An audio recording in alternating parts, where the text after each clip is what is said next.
Irreverent, entertaining, cool. You're listening to LA Talk Radio.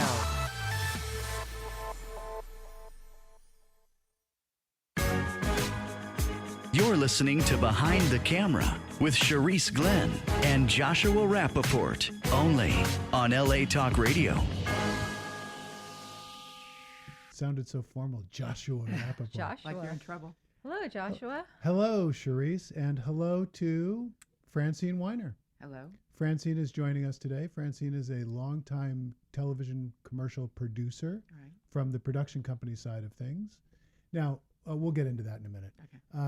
This is Behind the Camera. It's a ongoing conversation about acting and everything that happens behind the camera for actors. Charisse and I are both casting directors here in Los Angeles for 30 plus years. Francine's been a producer for a number of years. And Basically, we're all old timers. yeah, we're all a bunch of old people. You can call us if you like at area code 323-203-0815. That's 323-203-0815.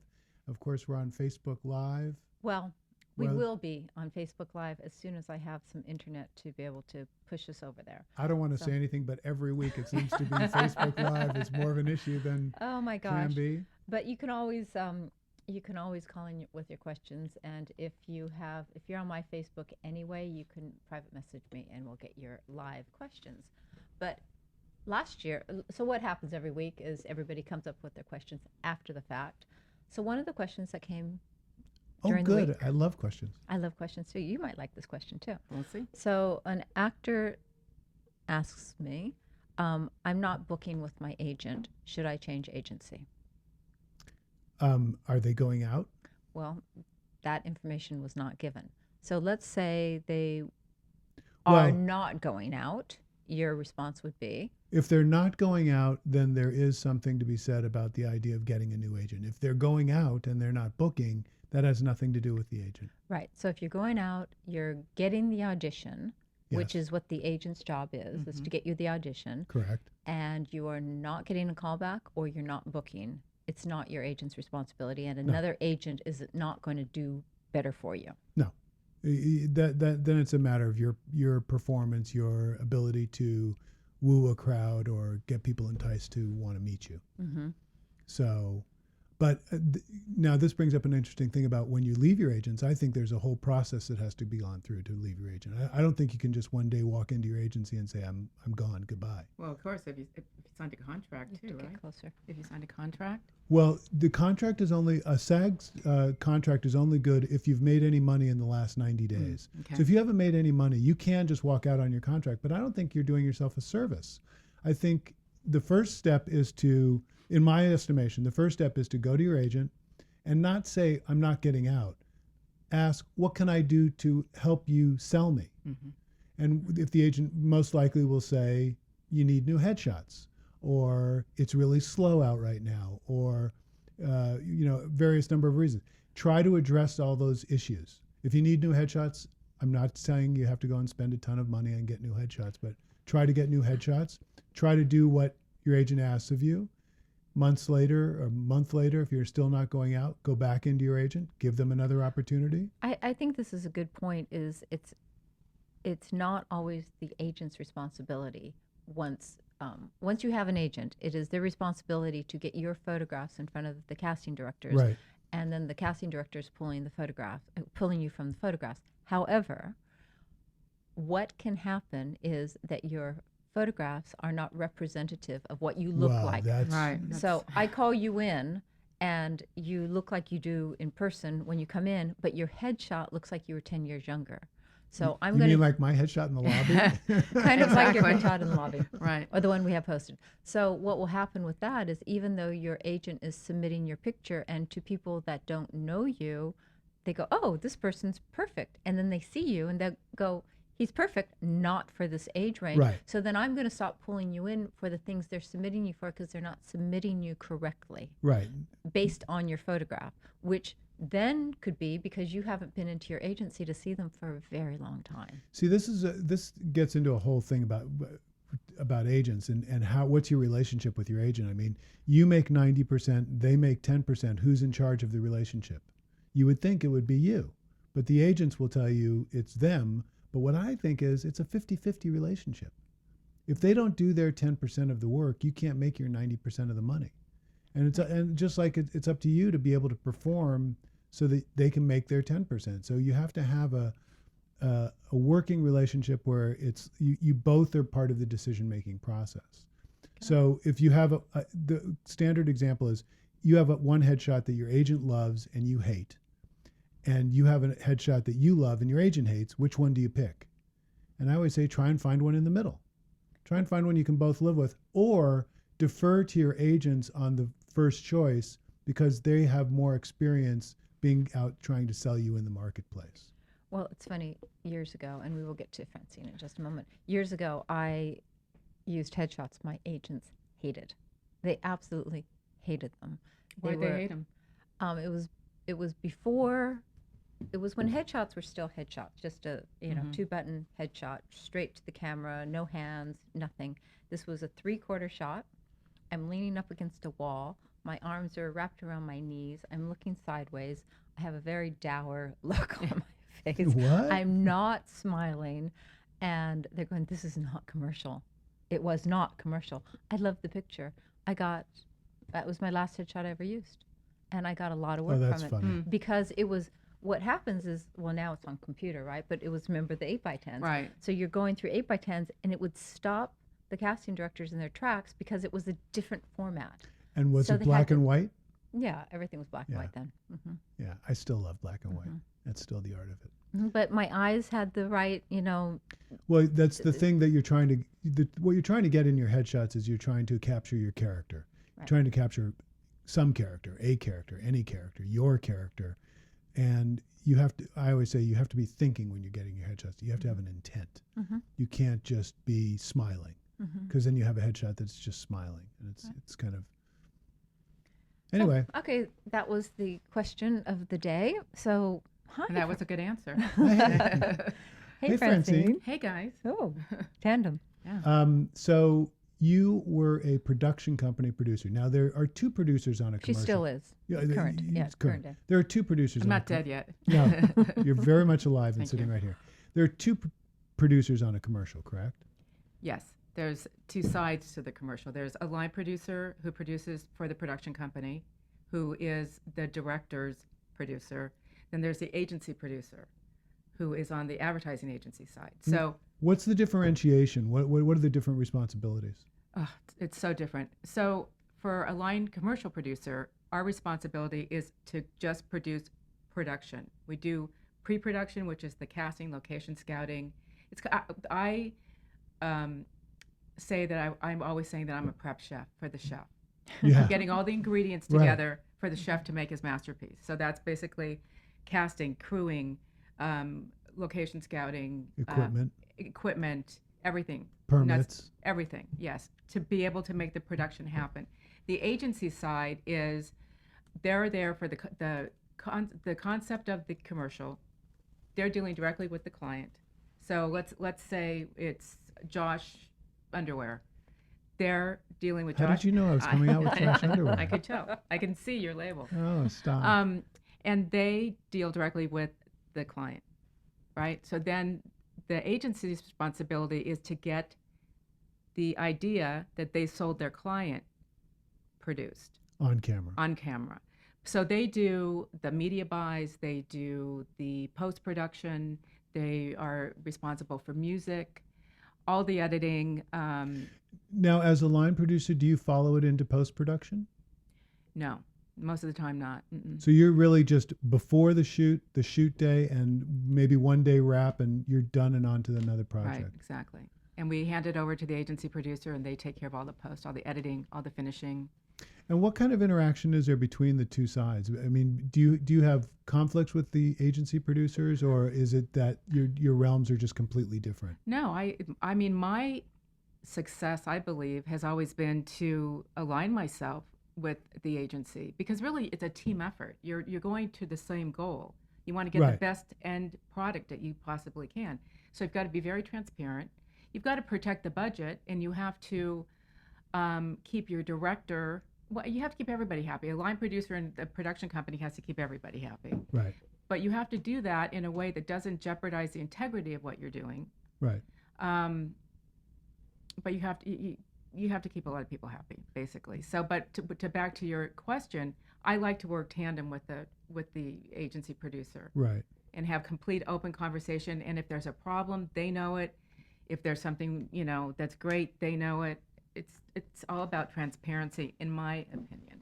Right. Some people don't operate that way, but I feel that you have to be transparent because there's so many things that you do need help with. You can't do everything yourself. You can Right. get the crew, but there's things that come up that you've got to talk to your agency producer. Well, you're exactly right in the idea that everybody's on the same team, and we I don't know if we talked about this or not. It's always interesting to me. Sometimes when you're in callbacks, it's the first time the director has met the agency.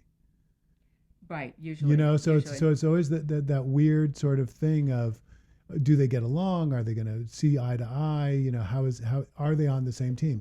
And it's a matter of trying to build that team. A lot of times that's true, and especially now these days with the budgets being what they are. Which is what? Very lean. There's usually no time. It used to be back in the day, a lot of times the agency was involved in the casting. Right. And directors would go to the casting, which became very laborious. I mean, you have to see every single person, and how many people do you bring into a session, Charisse? You bring in so many people. So that's when it came to, let's do sessions, let's see the sessions online. Well, now it's online, but it used to be videotape. Or We used to videotape. do videotape. Exactly. But what's interesting is when I started casting, I worked for a casting director who we had mostly agency direct. Mm-hmm. So the production company was not at the helm of the whole thing, but you work with a lot of directors that they're hiring the casting director. We've talked about this, that the casting director, I always say, has two parents, the ad agency on one hand and the production company on the other. And I always think of the ad agency as sort of being the mom. Right. The ad agency really has the power. Now, wouldn't you agree that in this time of what we're doing, that the director really has just become another cog in the wheel, as opposed to in the 80s and 90s when they were really driving what the look of the commercial was? Yes and no. Uh-huh. I think that, well, I know the directors that I work with all have their favorites. I mean, that's how I met Charisse, because she was a must hire. Luckily, she's brilliant, and we got along. But most times the directors have their casting directors. I've only come up against dictates with Latin or different language Right. casting directors. If we're doing Hispanic spots, let's say, Right. they recommend Hispanic market casting directors. Right. But for general market, usually they've got their faves that they go to. Right. Okay. So you can see what I'm almost live. Oh, there you are. She's- There we are. But they actually put the wrong show Oh, on the show. Oh, But anyway, oh. so I appreciate the work. Thank you very much. We You're all welcome. appreciate the work. But one of the things I wanted to talk about, because all of that is interesting and I love it, but I really want to talk about what your perspective is about the actors, what they do to get the job, what they do to not get rehired. I know you and I were speaking one day about certain directors that you work with like to rehire the same person over and over. So what is it that the actor's doing that makes that possible? Well, I think there's a lot of things. One director I used to work with a lot in the 90s used the same person over and over and over again, and it finally got to the point where the clients would say, we've seen him too much. Well, now, doesn't this also limit the director in that the directors, I don't think people realize, have reels that they send out to ad agencies to get hired. And if the ad agency starts seeing a reel with the same actor in a dozen commercials, isn't that a detriment to the director? It is, but directors aren't going to put that on their reels. They're very specific, and their executive producers are very involved in their reels. So that's not going to happen. It's the marketing of the director. Yeah, but getting back to what your question was, Charisse, there's a lot of actors that are professional actors, and they know how to take direction.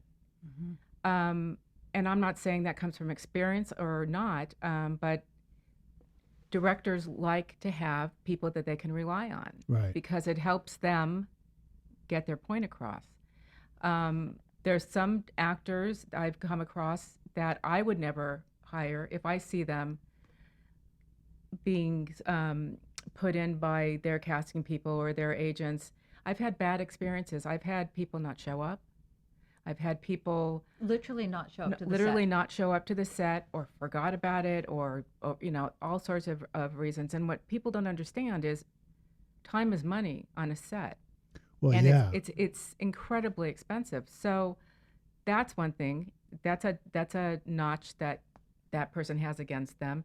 The other thing is people will say they can do something, a skill. It's one of my pet peeves. Yeah, that they can't do. So now I've had that happen so many times. I mean, I had somebody say they could ride a motorcycle. This is way back. And we were out, I don't remember where, on the back end of Mojave or somewhere. Right. And the guy got on their motorcycle and crashed it and injured himself. We had to airlift him out. Oh my God. no. So there went that day, right? Now there's production insurance, but still you don't want that to happen. Now, when I'm producing and there's a special skill set, I'll have a rehearsal day or a test day, or have the casting director, let's say they need to know how to skateboard. So the casting director will go out to a park with the actors and the talent and video them skateboarding. So we know for sure that person is, true to what they're saying. I always say if there is a skill that has to be done, you have to do it in Yeah. casting. Yeah. You have to find the extra budget in your casting budget to see the person demonstrate that skill. It's because there's too much at risk Right. on the right. production day. And people are gonna respect your honesty. If you're in a session and if someone says, "Can you do 90 sit-ups in one time?" in a minute, and if you can't, say you can't.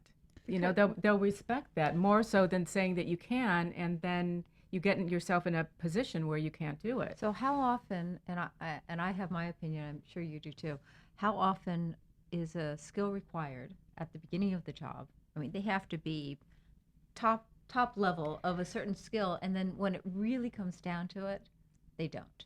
How often? Yeah, how often is that? It's so hard to say. It's so hard to say. I mean, in my experience, in my years, that I'm not going to say how many, I'd say probably special skills have come in maybe 30%, 40%, not maybe about 30%. So they like people to look the part, Right. that have a certain feel that they could do the part, but sometimes it's not required, even though on the initial casting, we are asking everybody to do it to the 10th level. Well, this gets into a lot of different things. In casting, you're asking somebody to do something continuously that on the shoot, it might be a 2-second shot. Mm-hmm. So they only have to do it for, a half a beat. But I also feel that if I'm trying to cast somebody who, say, is a beginning gymnast, I'm going to try and get people who just missed the Olympic team to act like they can't do it, as opposed to having people who really can't do it act like they can do it. And that's a really good point, because those people have endurance. They have endurance. And there's going right. to be a lot of takes. There's another thing too that I've run into in the past, and it's not funny, but at the time it's not funny. Then you think back on it. I've had people do commercials, and I don't remember what the product was, where they said that they ate meat, Right. or they said that they ate ice cream, whatever it was. Yeah. And they're food commercials, and food commercials are really specific. People, they have to bite certain things a certain way. They've got to hold the product a certain way, so on and so forth. And I've had more actors get sick Sure. on set and granted, you're asked to eat a lot. A lot of times, the actors know not to swallow. Take a bite, Spit back. and then you've got your spit pail next to you, Right. so you don't, some people don't know that. Some people take the whole bite. That one's toughest with kids. Yeah. Try and get a kid to understand to spit out, something, especially if it's ice cream or candy or something like that. It's like, Yeah. no, you got to spit that out. But how many takes are you going to do? Exactly. And sometimes I did a job with Howie Mandel, one of his first commercials. Was it? I don't even think that was the one. I don't remember what it was. It wasn't Howie's commercial. It was another actor's, and he could not say the word. And there was like, oh, these chicken strips are delicious, and would have to take a bite. And for some reason, it came out sounding like chicken shit or chicken, instead of chicken strips, it came out, it just didn't sound right. So it was constantly, and the more that he started to do it, the more it didn't sound right to him. So Right. we had to like walk away from that particular setup to give him a break from eating and to get him to be able to reprogram his head to say the line. Now, this brings up an interesting question. How often are you on set where you have to change concept or change what you're doing because it's not working? Do you ever get to the point where you're on the set and even though it's been mapped out and everybody thinks it's going to work exactly, and then they finally see it and they realize it's not working and you have to sort of shift gears? Does that happen very often? Yeah, but that's not. Most of the times, it's not the responsibility that the actor's not doing a good job or they're not doing delivery. Right. It's the concept that's not happening Right. or the wording's not happening. Yeah, Yeah. that happens a lot. We were talking about dialogue last week and how often the dialogue's scripted out. We know it, the actors learn it, they come to set, they know it, and it's like, oops, sorry, we've changed it. And they get handed new dialogue as they're recording. That's when the Cue cards? Cue cards. cue cards come up, which that's happened too quite a lot. So part of being on production is going with the flow. Going with the flow and being able to anticipate any problems before they happen. You have to Right. be really prepared. You've got to have an A, B, C, and D plan. And even Right. if the D plan doesn't work, you got to go to E. And they all have to be really solid plans, even if they're not the A plan. So what advice would you give to an actor going on to, a complicated set, a set they're going to be doing activities, dialogue? Well, It might be special effects or something like that. I mean, do you have any advice for actors? Well, the first advice I have, which doesn't have to do with anything that you guys just said, is one of my biggest pet peeves in the business ever with actors is their agents. And I'll tell you why.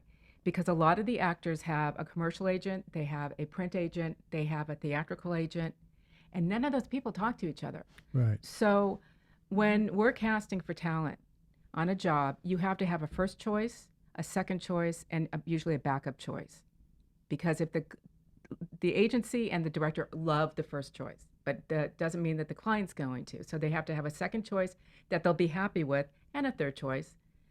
It's happened to me, I'd say probably 50% of my career, and that's a lot, Wow. where the agents aren't talking to one another.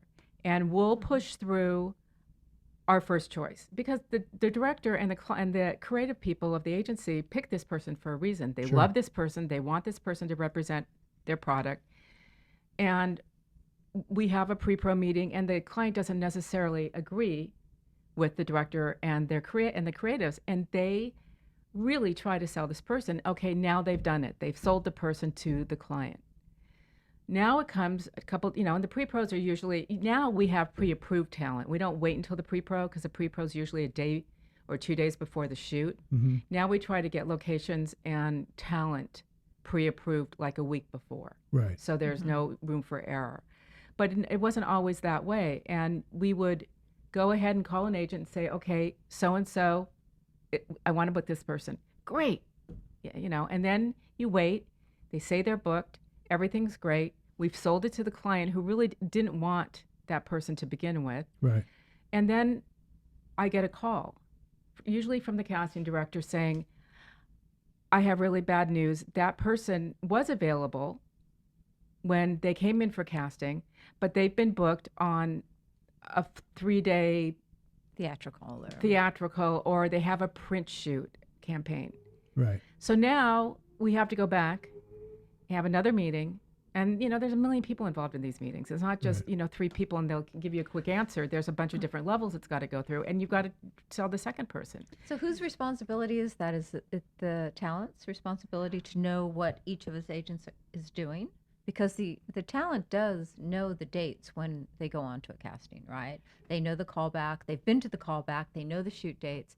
So whose responsibility is it ultimately? I think it's the talent. Yeah, I think it's a talent too. Yeah, I think it should be the talent. It's on the actor because I've had a situation where we had booked somebody she had accepted the booking. They were basing the entire campaign around her.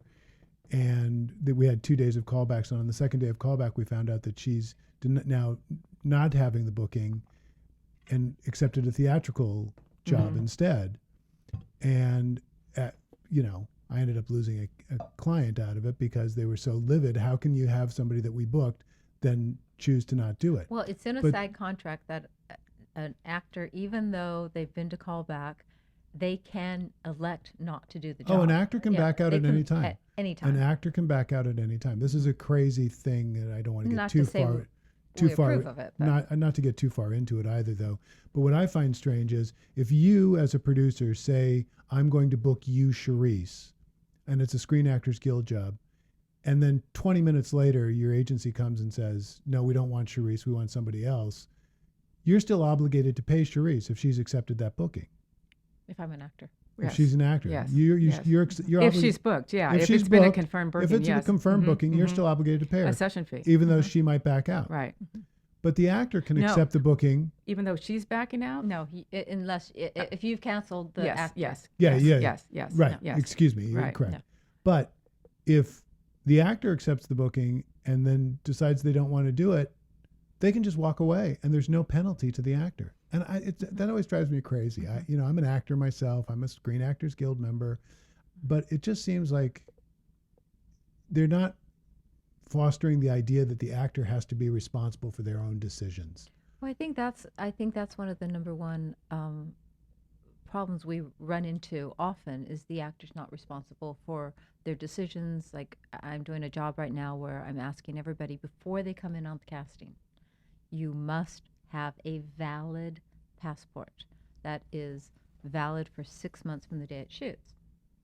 That's easy. Some people say, I don't have a passport. They don't come in. Right. It's the actors that come in that have an expired passport. Well, It's like, but that's not a valid passport. And then they throw it back on me. Well, you can pay for the expediting passport. It's like, no. it's not my responsibility. That's not my responsibility. It's mhm. your responsibility as an actor. Right. You have to have your paperwork valid in order for us to hire you. And I run into it constantly. Which constantly. I know you have something to say too, but what I just want to add to all actors who are listening, it's your responsibility to have a valid passport in this day and age, because of so many things are shooting all over the world, doing all sorts of things. It's really sort of a prerequisite Right. of being a professional actor right now. And you were going to say something. Well, I don't remember what it was, but you saying a professional actor, there's another thing that just happened to me recently this year. Eyelash extensions and fake nails, these long fake nails are really popular with a lot of certain type people. And we were casting a job for a certain type, and there was this really beautiful, we were casting models, but they were actresses, they're models. And beautiful girl. And the director was crazy about her. The photographer everybody was crazy about her. She had extensions and she had these nails, and they wanted a natural look. So we said to her, we love you. Would you be willing to get your eyelashes removed and your nails? We'll pay for that, and we'll pay to have them put back on. No problem. She shows up to the set of the day with the eyelashes on and the nails. And I'm somewhere and I hear her on the walkie-talkie, Francine, go to 2, and you come to the set. Well, everyone's looking at me saying, didn't you tell her? And of course I did. Told the agent, everybody. So I said to this guy, what's the deal? She said, well, it was just too hard to get my lashes off, and it was too hard to get my nails off. And we had to get a replacement on the day. Yeah. Because we had the backup, and we had to find the backup, and luckily the backup was available and not that far away, but we lost probably Hours. 2.5 hours waiting Right. for the replacement to come. So if somebody asks you to do something, and if you don't want to do it, don't tell them you don't want to do it. Just Just be say open. no. Just Yeah, again, no. the just be honest. the transparency. Transparency. It's all. It really is that. It's you're going to get so much further with that. This girl, and I'm sure that one time isn't going to stop her career, but it's going to really. It stays in my mind that this girl has no. You know what it You know- speaks to for me though is the attitude, the approach. The idea that you can do what you want to do and they'll either like, and that's not the actor's position. The actor's position is to fulfill the needs of the client in a commercial, especially. You're there to do your job and fill their needs. And if they want you, this goes into wardrobe. It's, I never understood people at wardrobe fittings who would say, "Oh, I don't like this." It's like, they're paying you a lot of money. You wear it. Now, if it's not comfortable and not safe, we've talked about this. If I always think you should be wearing your own shoes just for comfort's sake. But your job as the actor is to fulfill that they need, not to fulfill your. And on that point, when you're filling out your size cards, Right. No, be honest about that, because there's been so many times when I'll get a call from the wardrobe stylist, because sometimes to save time, you Right. send the stylist, most of the time, you send the stylist out, you say, here are the people that we're considering, and here are their size cards. And they go and they pull a bunch of clothes in these sizes that are on the size cards. Right. And then somebody shows up and the stylist says to me, I thought you said she was or her size card said she's a size 6, she's a size 12 or something. Well, now this comes down to the thing with women's clothes. Women, it's difficult. Are you a 2? You're a 4. You're a 0. You're a 6. You're a 14. Every different thing was different. But what I say is height, weight, and measurements don't lie. And you have to be honest about those things. A good wardrobe stylist, if they know how tall you are, how much you weigh, and what your measurements are, they can figure that out. And you might have said a 6, and they know you're a 12. They're going to figure that out.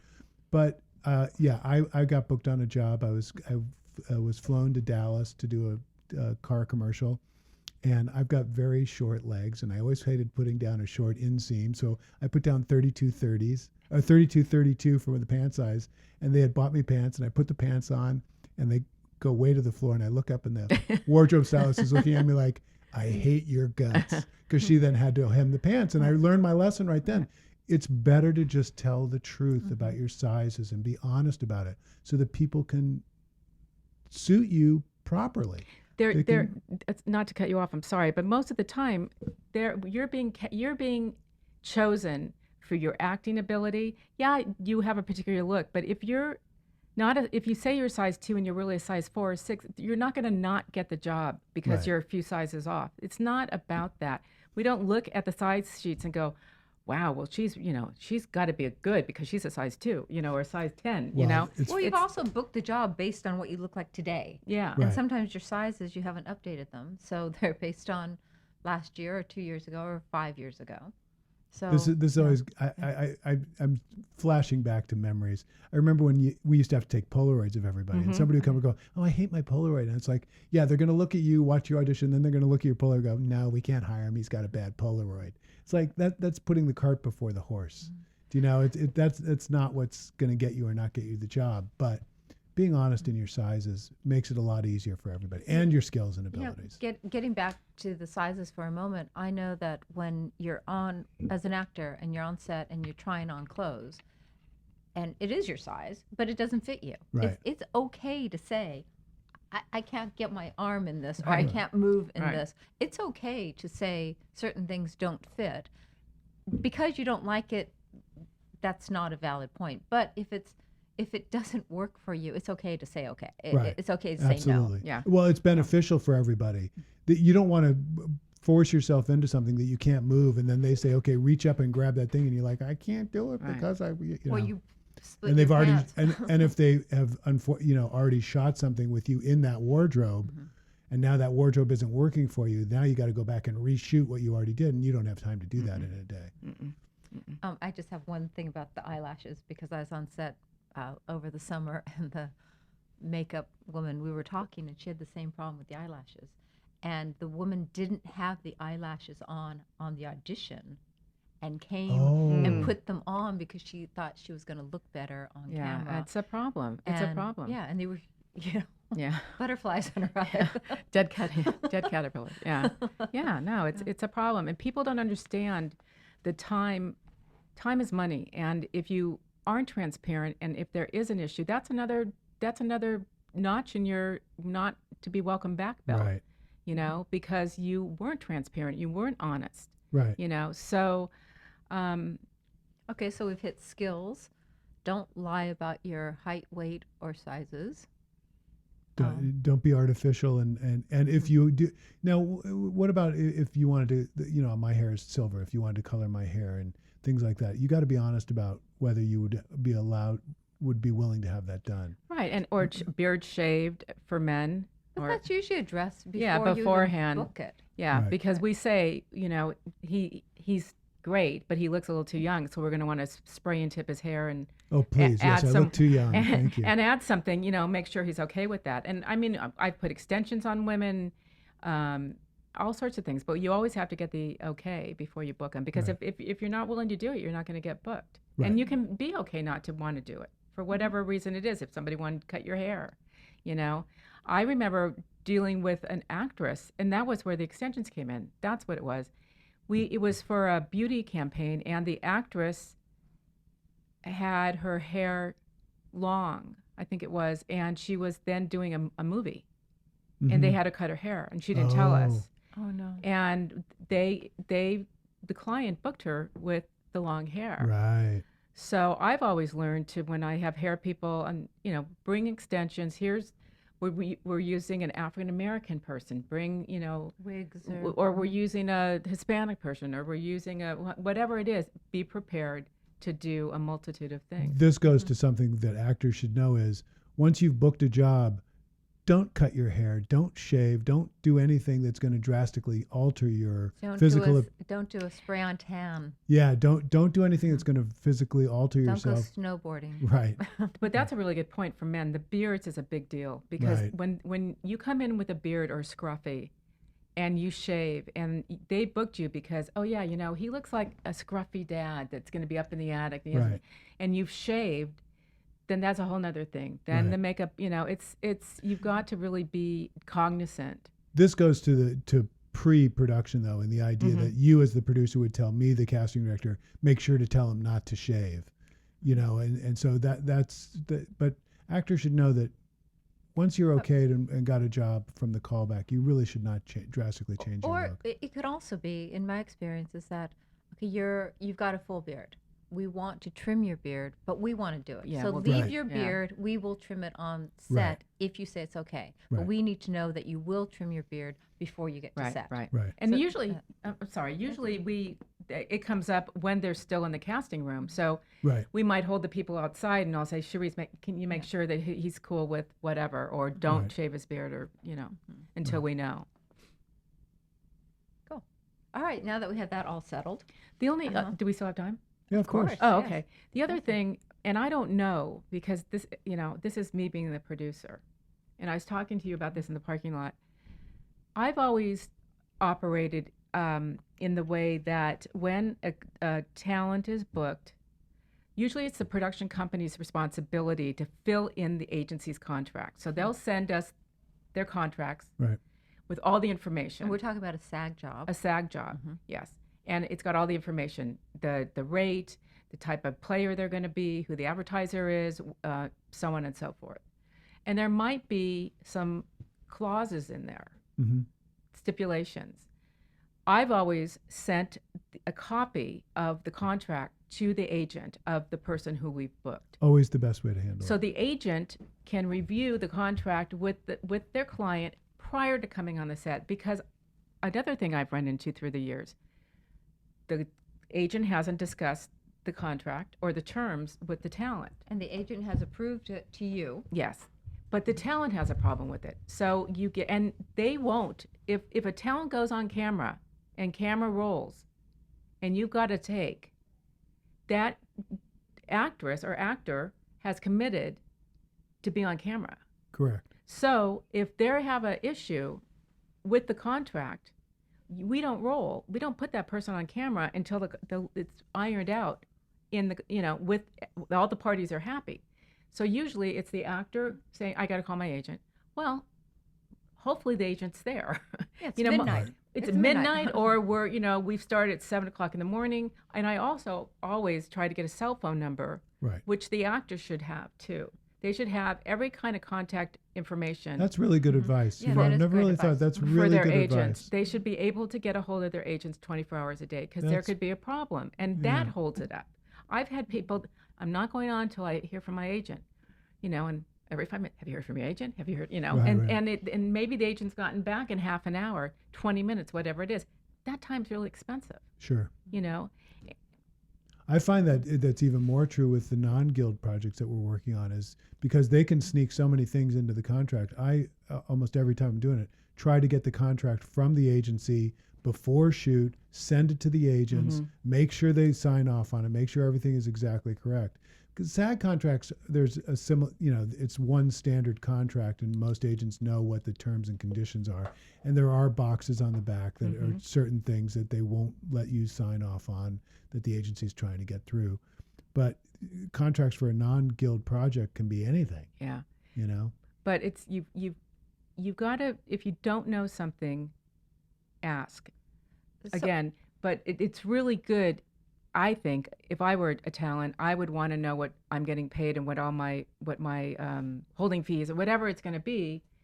I want to know that. sure. So how would you mitigate that? So let's say it's Monday, you get the contracts to the agent by the end of day Monday. The talent is shooting Tuesday. So are you asking the agents to confirm that they have Yes. in fact spoken Yes. to the Yes. talent? Because Yes. sometimes they'll just say yes, it's fine, right? They'll just kind of blow it off, right?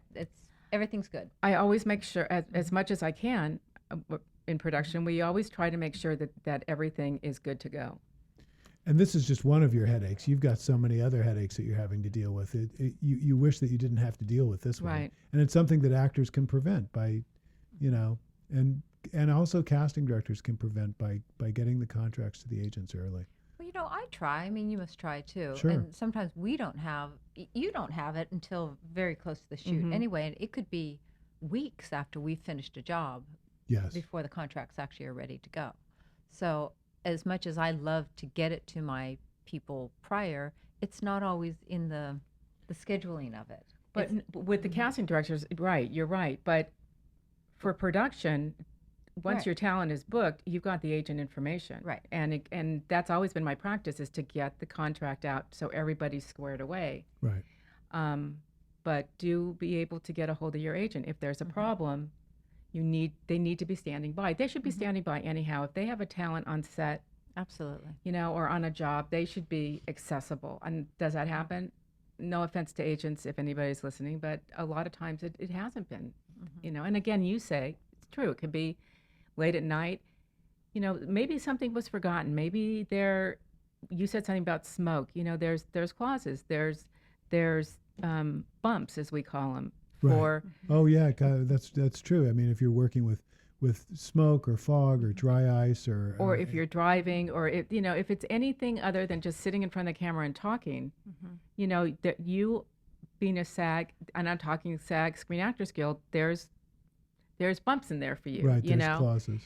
Sometimes, and this is a good example, something will come up and they'll say, hey, you know what, the client will say, you know what, let's take that person from that scene and put him to this scene. And this scene might have something totally different, which might have smoke, or it might have something that, Working with animals. something, Right. working with kids. No, I'm kidding. That are sometimes in them. No. So, they need to be accessible. They need to be. I want to go back a little bit, and from your point of view, talk about the idea of, if you are booked for a specific skill, how often are you going to do it on a shoot? In other words, if you have a specific skill, like you're doing sit-ups or doing something like that, how many times are they going to do that on the set? How many takes? How many takes is it going to be? Oh, that's a hard question to answer. I mean, it depends upon how they're doing the sit-ups, and if there's light blocking you when you're going. There's so many things that can happen that's hard to say. So you can do the sit-ups, but from various angles. And, Right. Right. Or a body part might not look good the way that person's doing the sit-up, so now they've got to re-choreograph, the movement. So you never know. Right. You My never know. point being is that actors have to be prepared to do something more than once. Yes. Oh yeah. Oh You yeah. know. Oh yeah. Often hundreds of times. Oh yeah. I had a spot where I was in my late 20s and I had to pick up a 3-year-old child and put him on my shoulders.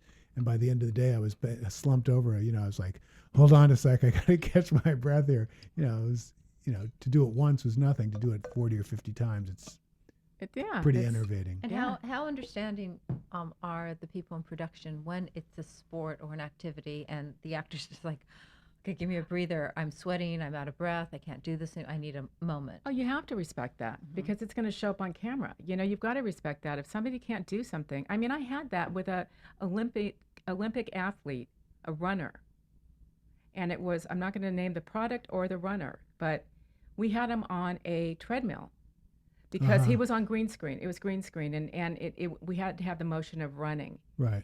And I mean, he could only do it for, and he's an Olympic athlete, Right. but he could only do it for so long. You know, you're human. So Right. we're really, we treat, in my experience, actors and animals are all taken care of very well. You have to, because you're the product, basically, you know?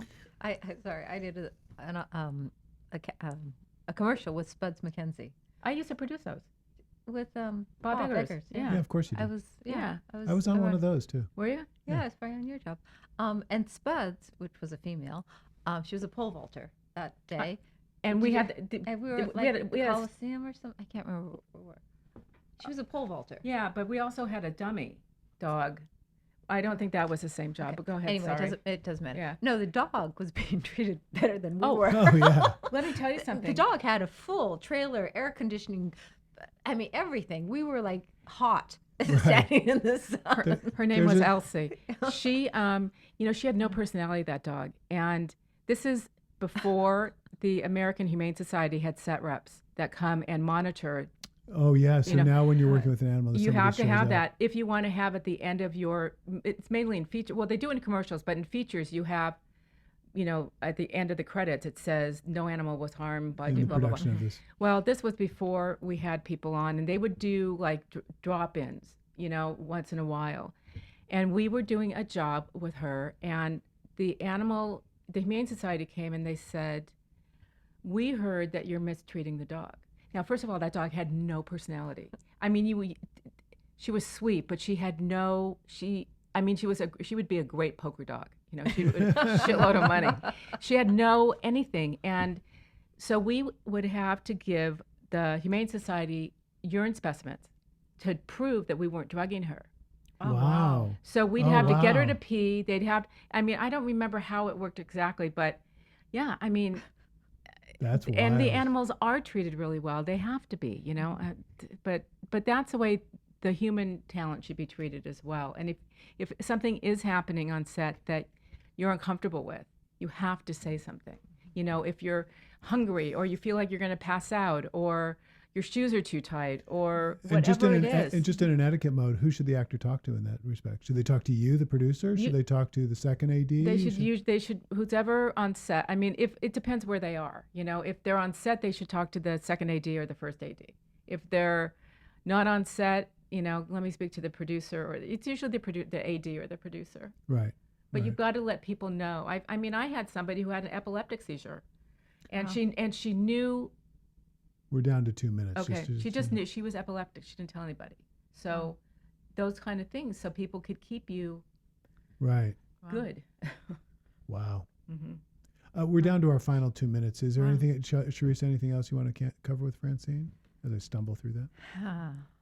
Gosh, I don't know. I just thank you for being here. Though. Thanks I for mean, having I would me. love to have you again. I'm sure Anytime. we could talk for days on I the have subject. such stories.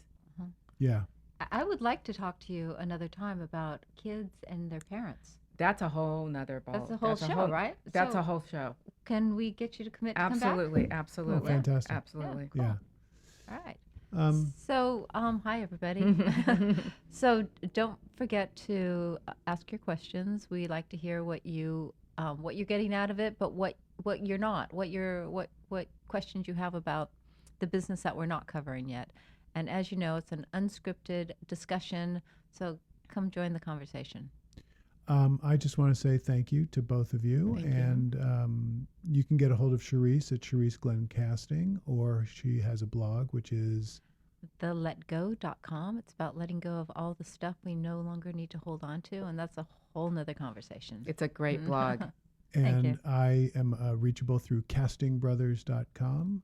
So you can reach me there. I teach classes. If anybody's interested, I teach a 1-day commercial intensive On on Saturdays. Saturdays. It goes all day. We cover all the ABCs of what you need to do to start working as an actor. And Great. Francine, we can get a hold of you on the internet, right? Yes, you can. Somewhere. Somewhere. Oh, we can find her somewhere. All right. Thank you. Well, it's a wrap. Thanks, guys. Thanks. Well, we've got 8 seconds. So anybody want to sing a song? Tell a joke? No? Okay. All right. Well, then we'll just say good night and good luck. Goodbye. Good night. That was fun. Irreverent, entertaining, cool. You're listening to LA Talk Radio.